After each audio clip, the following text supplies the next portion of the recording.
బాధకరం అంటే అవుతుంది. మీరు ఎట్లా అది రీసెర్చ్ చేశారు? అంటే యాక్చువల్ గా సార్ ఇప్పుడు ఫర్ ఎగ్జాంపుల్ మీకు మీకు ₹1,00,00,000 కావాలి సార్, మీకు ఇన్ 1 month అవును. 2 months. సో మీరు అవును. ఏం చేస్తారంటే యాప్ డెవలపర్ కి కానీ వెబ్సైట్ డెవలపర్ కి కానీ మీరు 50,000 ఇస్తే మీది ఏదో ఒక పేరు సార్, మహాదేవ్, రాణి, కాయ్ రాజా ఖాయ్, డబ్బులు ఇస్తాక అని యాప్ క్రియేట్ చేస్తారు సార్.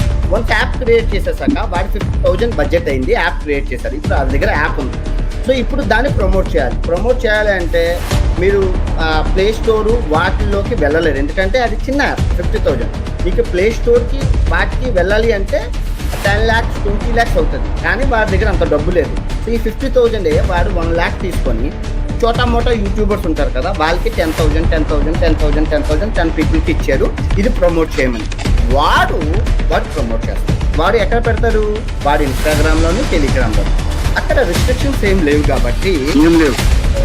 ఈ 10 people 10 YouTubers they have some followers, వాళ్ళకి కొంతమంది ఫాలోవర్స్ ఉంటారు. అందులో ఒక 10 people వచ్చిన వన్స్ ఎంటర్ అయితే వాళ్ళ అకౌంట్ లూటీ అయిపోతుంది.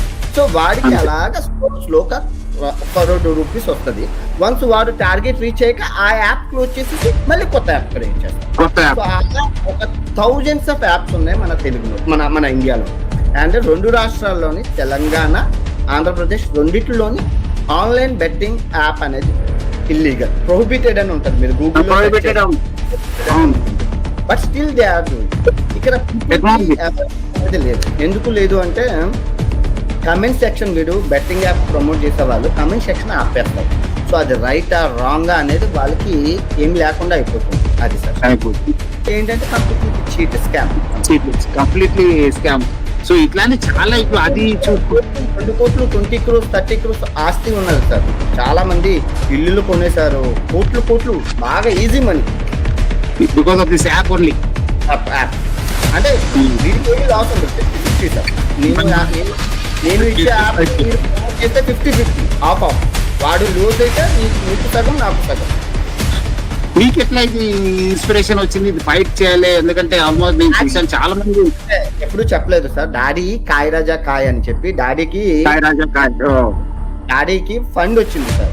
డాడీ HPCL లో పనిచేసేటప్పుడు డాడీ ఏంచి సిక్ అయినాడు. HPCL బ్లాస్ట్ అయింది కదా, బ్లాస్ట్ అయితే డాడీ సిక్ అయితే డాడీకి ప్రొవిడెంట్ ఫండ్, కంపెనీ ఫండ్ అన్ని వస్తాయి కదా, అది మనకి zinc side, call tax side. So ఆ ఫండ్ తీసుకొని వస్తున్నప్పుడు డాడీ ఇంటికి మమ్మీకి ఇవ్వాలి ఆ ఫండ్. సో డాడీ కాయ్ రాజా కాయ్ అని రోడ్డు మీద మొత్తం ఆల్మోస్ట్ 20,000 30,000 ఆ టైంలో, అది ఆల్మోస్ట్ 20 lakhs కింద మాకు అంతా పోయింది. సో ఇంటికి వచ్చి చనిపోతాము అని చెప్పి హ్యాంగ్ అవుట్ చేసుకొని చేశారు. సో అది నాకు మైండ్ బాగా ఉంది, అది తప్పు. గ్రేట్. ఎందుకంటే చాలా మంది నేను చూసాను కదా, ఇలాంటి వాళ్ళు they are not using for good purpose. Even though I have been telling lot of people.